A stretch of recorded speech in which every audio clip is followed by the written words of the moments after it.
Salam God Lovers, kekuatan hati, kekuatan jiwa berasal daripada Tuhan. Sebab Tuhan adalah menara kekuatan bagi setiap orang percaya. Mari saudara, hampiri tahta kudus Tuhan di pagi ini. Bawa hatimu, puji namanya.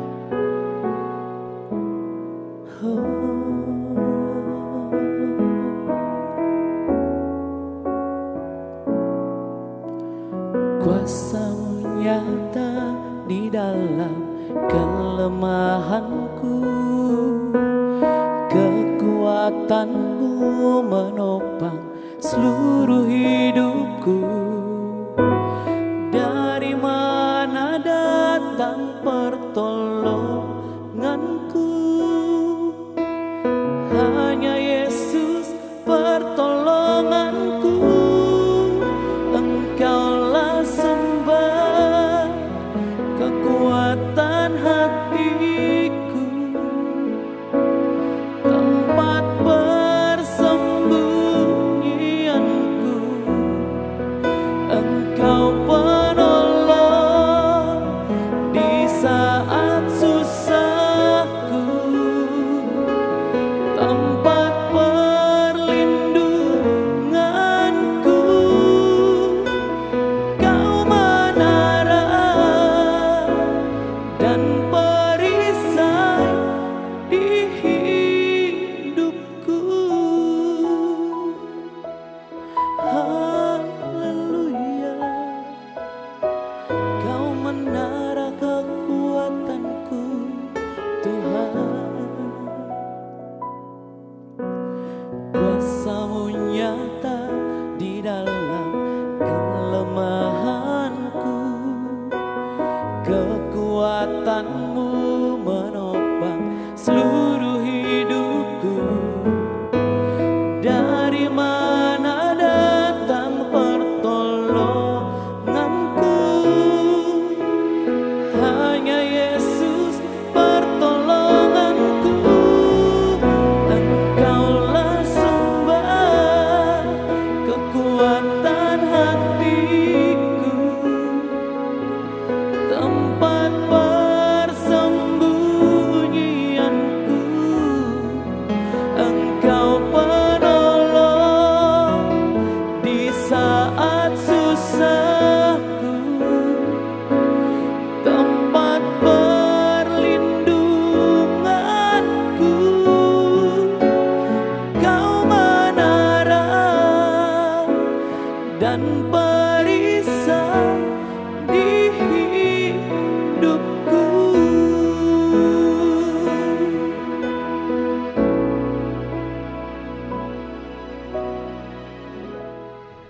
Shalom God's Lovers, bertemu kembali dalam program Words from Heaven bersama saya, Pastor Ragu Lewi.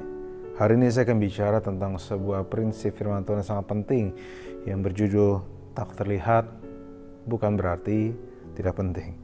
1 Korintus 12 ayat 18 mengatakan, tetapi Allah telah memberikan kepada anggota masing-masing secara khusus suatu tempat pada tubuh seperti yang dikehendakinya. Kita berangkat dari sini dulu. Katakan bahwa gereja itu adalah tubuh Kristus dan Kristus adalah kepalanya.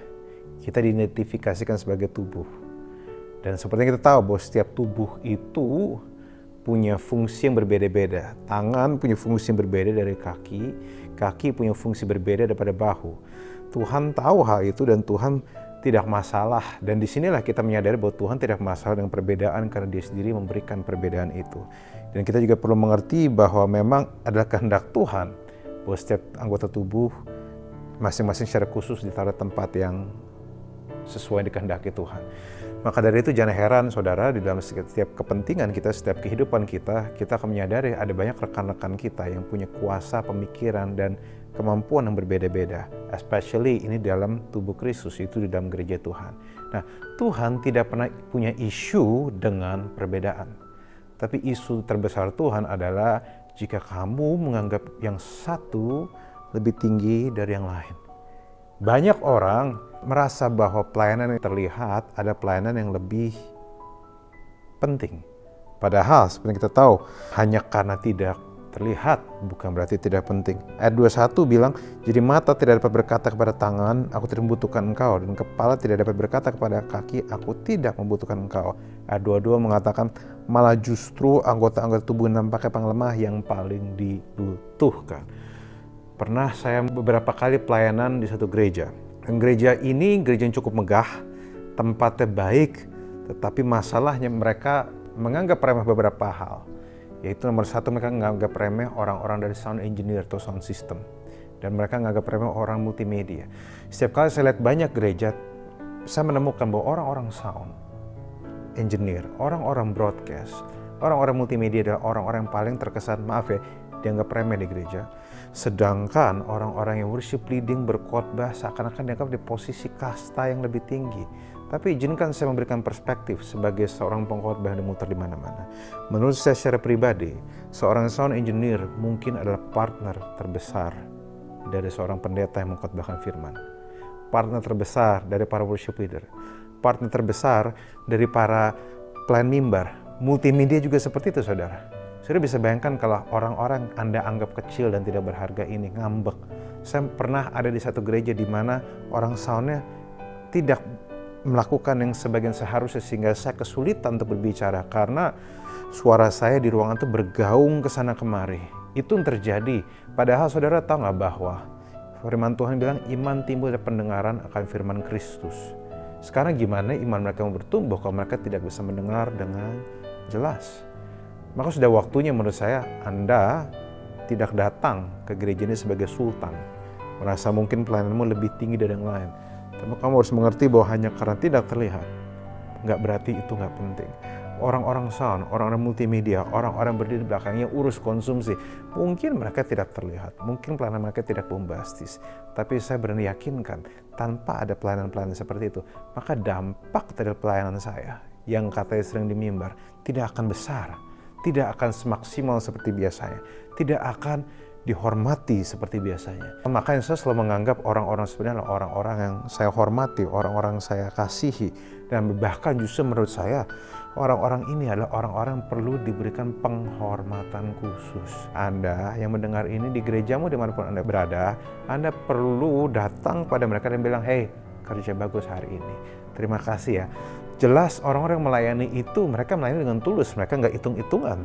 Tapi akan jauh lebih baik kalau Anda berikan mereka penghormatan khusus. Supaya mereka menyadari bahwa bukan cuma Tuhan yang menghargai pelayanan mereka, tapi para anak Tuhan pun menghargai. Masalah Tuhan menghargai, banyak anak Tuhan nggak menghargai pelayanan mereka. Saudara, hal-hal terkecil itu adalah sesuatu yang penting. Saudara, saya pernah bilang bahwa kunci untuk membuka pintu yang besar selalu kecil. Tapi kunci yang kecil itu juga bisa menutup pintu yang besar. Hal-hal kecil yang saudara perhatikan itu bisa menjadi pintu berkat. Tapi hal-hal kecil yang tidak saudara perhatikan juga bisa menutup pintu berkat. Saya menemukan bahwa pada waktu gereja-gereja yang peduli dengan hal-hal kecil seperti sound, lighting, multimedia, caranya handle para pelayan, mempedulikan mereka, nganggap mereka manusia, hal-hal kecil, menyapa mereka, kasih semangat, terima kasih ya, kamu hebat, terima kasih, kamu berdampak. Saya menemukan bahwa hal-hal kecil yang saudara lakukan, dampaknya bisa besar sekali. Jangan heran kalau ada kata-kata kecil yang saudara lakukan, malah bisa berujung kepada kebanggaan rohani di gereja Anda atau di persekutuan Anda. Hormat yang Anda berikan bisa membuat banyak hal berjalan lebih baik. Hormat yang Anda hadirkan bisa membuat pelayanan jauh lebih baik. Saya berharap saudara datang tidak sebagai mental sultan, tapi datang menghargai semua melayani, baik besar maupun kecil. Tuhan memberkati. Mari kita berdoa.